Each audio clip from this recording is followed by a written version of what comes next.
On today's wrestling news, WWE's excellent offer for Chad Gable. We've got an update on Rhea Ripley's injury recovery and her WWE return. We've got an update on Natalya's WWE contract. And we've got an update on Penta El Zero Miedo's contract stuff. Are you ready? Are you ready for the contract news time? Because that's all we ever seem to talk about these days. But I am Phil. I am joined by Gareth to talk all things wrestling news. But first up, Chad Gable and his contract.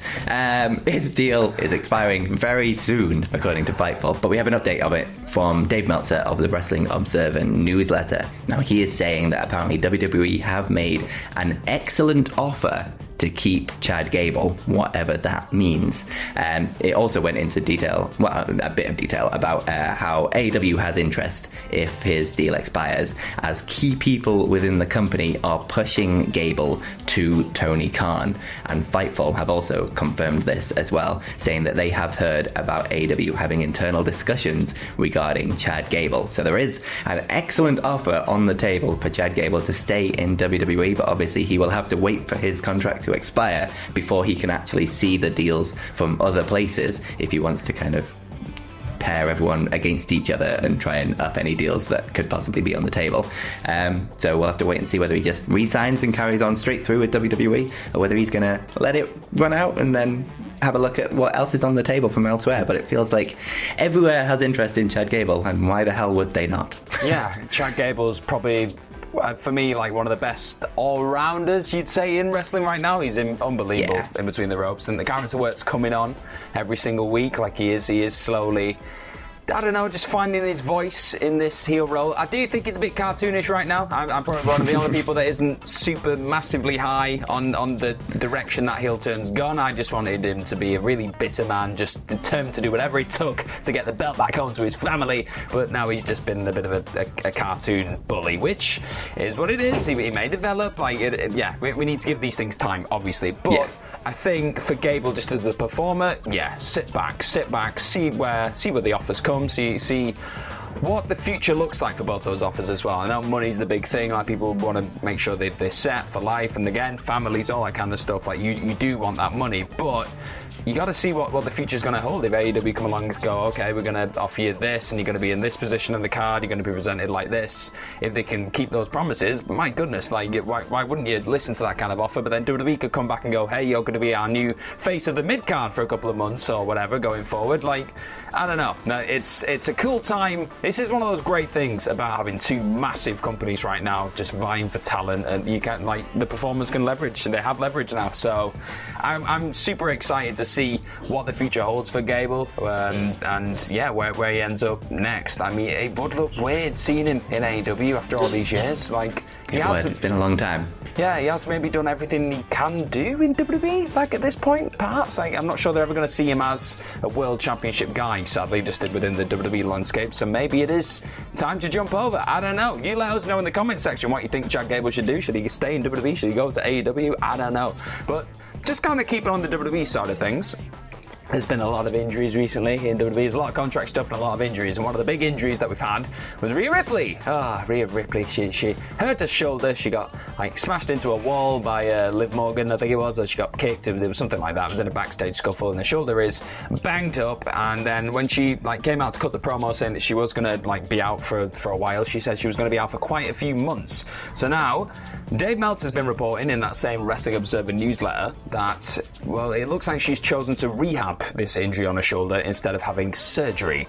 What does this mean? What's the difference? Well, it means that she isn't expected to be back in time for SummerSlam for this August, but she could possibly make an appearance if the storyline calls for it. I mean, we've seen people recently like Dominic Mysterio just appearing on television. He's been banged up, but he's just not wrestled as much. It is possible to do it, so we'll have to see with that situation. But the quote is from the Observer. It says, Ripley is rehabbing her shoulder rather than having surgery. Right now, she's not scheduled back for SummerSlam, but we were also told if she heals up faster than expected, or if the storyline changes to where they need her for an appearance, it's still possible.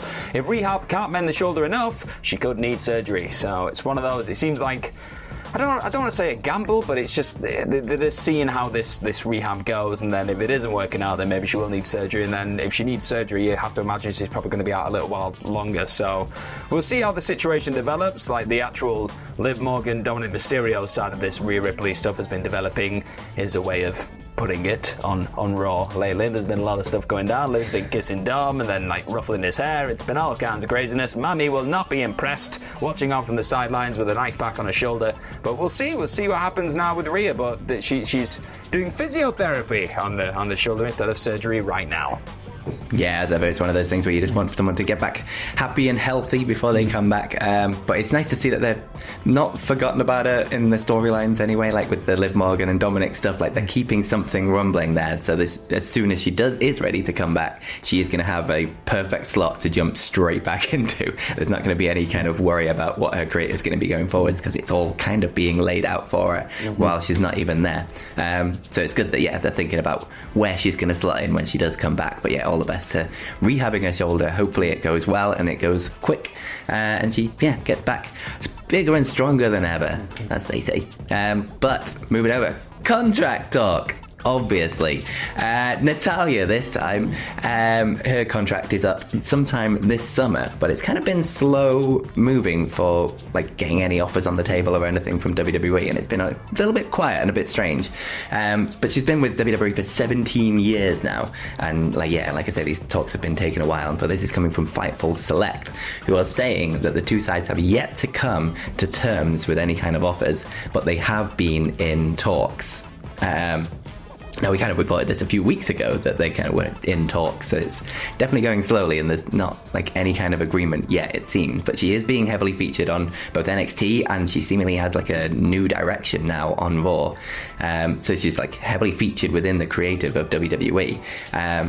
But Fightful Select also say that there is expected to be outside interest for a variety of companies and for a variety of different roles within those companies as well. Now, obviously, she has a wealth of experience behind her, and she would kind of fit in anywhere in any kind of training kind of situation or anything like that. But they also have the Owen Hart Cup coming up in AEW, and Fightful Select were told that her being in the Owen Hart Cup was plausible depending on when it actually starts, because obviously she won't have a no-compete if she just lets her contract run out, and then she can just jump straight to wherever the hell she wants to go. But they have heard nothing from AEW's side as to whether they expect that to happen or anything like that. So a deal is up in a few weeks, supposedly sometime. And we're just going to kind of have to wait and see what happens there. It's like slow moving with the WWE side, but maybe that's just her wanting some more freedom, because she talks about doing like movie things. She's got a movie about the Hart family sort of coming up potentially, so maybe that's like her trying to angle for a little bit more outside things, or maybe that's her wanting a bit more money or a different position on the card. Who the hell knows what she wants in this? But she's been there 17 bloody years, and had, like I say, has so much experience that she can offer anywhere that she goes. I doubt she will want for offers, even if something doesn't come from WWE. Yeah, and it's one of those things where, like, many moons ago, thinking somebody who'd been with the company for like 17 years, you just wouldn't assume they'd ever go anywhere else, because you're like, 17 years you've been there, like you're a lifer at this point. But then you look at someone like a Dolph Ziggler, like Nick Nemeth. He's just gone off and living his best life now, like doing his stuff with TNA, like traveling to Japan. Like, I don't know, it depends what she wants to do. If she's hungry and she's like, I want to go and like just test myself against the best, I've still got some gas left in this tank, let's go and do some stuff, she might want to go over to like AEW Impact. Like, if this Impact relationship is this TNA relationship's like developing in the way it is, she could just go, can I just go and have like a couple of months in TNA, just go and try myself out over there? If she does sign on with WWE, like, there are so many options for somebody who's got that much experience and wisdom, like said. So I'm sure whatever she does, it'll be what she wants to do. So that's a cool position to just be in as a performer, and she's earned that. So fair play to you, Natty. And her husband's at WWE as well, so that's always going to tie into these things. Yeah, but like, we've got a lot of relationships that are split over the divides, haven't we, in wrestling? Like, people can make it work. They make it work. And something that Tony Khan wants to make work, clearly, is thank you. He wants to try and make his enter. I've just gone all this. Yeah, it ruined me. You were so close. I got too confident, man. Enter Pel Zero. Ruined it. Penta. Let's talk about Penta. There it is. Penta El Zero Miedo. Yes, it's the thing that he does with his hands. So, it obviously dropped like a couple of days ago that I think it was via Lucha Libre Online that his contract's coming up with AEW. So his contract's coming up, and that's either in August or September, so relatively soon, next couple of months. And apparently WWE is interested in having Penta join the team. And now Meltzer has offered just a little bit more information in the Wrestling Observer newsletter. That thing again, there's been so much information in this newsletter. Like, let's drop this week. Yes, that one. So he said that apparently Tony Khan has indicated that he has confidence in bringing Penta back, or just not letting him go. Like he's pretty confident that he's going to remain All Elite. Meltzer noted within this little report, he said that there was some unhappiness with the 39-year-old surrounding his inability to be on the same AEW events with CMLL wrestlers as he has been affiliated with AAA in the past. So they just didn't want that to be a thing, but that looks like it's sort of been dealt with. He's again, this was in this report in the Observer, and he said that those issues appear to be rectified. It's fine now, so they can just appear on the same show, which is a good thing. And Meltzer did also note that some people think Penta's looking at buying the rights to his name so he can use it elsewhere. So he can go be Penta El Zero Miedo everywhere, and that could obviously extend to WWE as well if he does end up going over to WWE.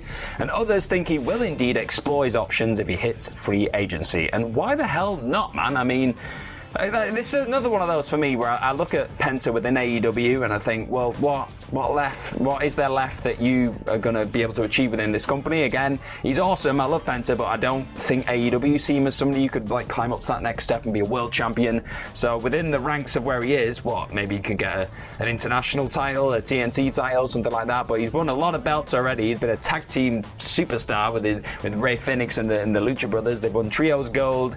I'd like to see what it looked like. I can't say words anymore. What it looks